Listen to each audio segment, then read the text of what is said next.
السلام عليكم.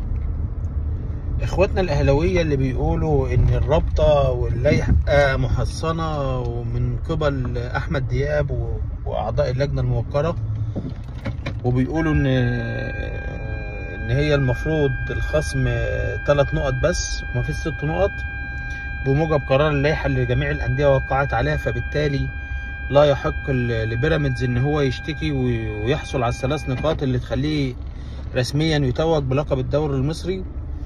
هم نفس اخواتنا الاهلاويه اللي في بند في الرابطه، بند في اللائحه اللي الرابطه نفسها برضو منزلاها والجميع الانديه يعني موقعه عليها ومتفقين عليها ومعتمده.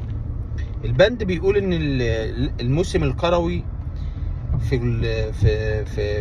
بالنسبه للرياضه المصريه الخاصه بكره القدم ينتهي مع نهايه دوري نايل وكأس مصر وكأس الرابطة، ولا يحق لأي فريق أن يبرم أي صفقات أو تسجل الصفقات بشكل رسمي على سيستم اتحاد الكورة إلا بعد انتهاء هذا الموسم.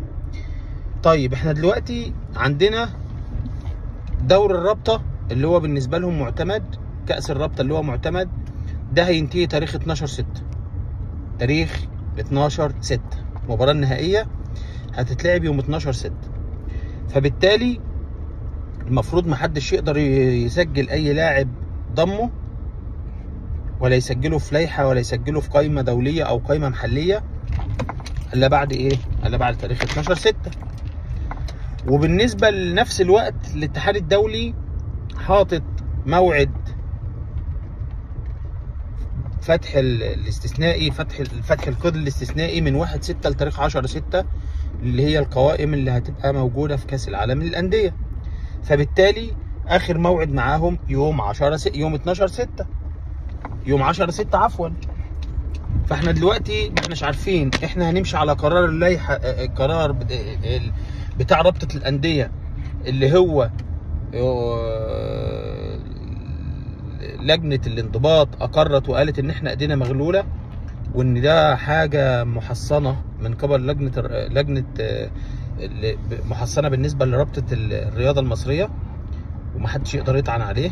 وبالتالي قال لك ده شأن داخلي. حتى الاتحاد الدولي اعتمد 3 نقط بس. خلاص إحنا لازم كلنا يا جماعة نبقى موافقين وراضيين ان الرابطه هي اللي بتنظم اللوائح، ولا يصح الا الصحيح من وجهه نظرها.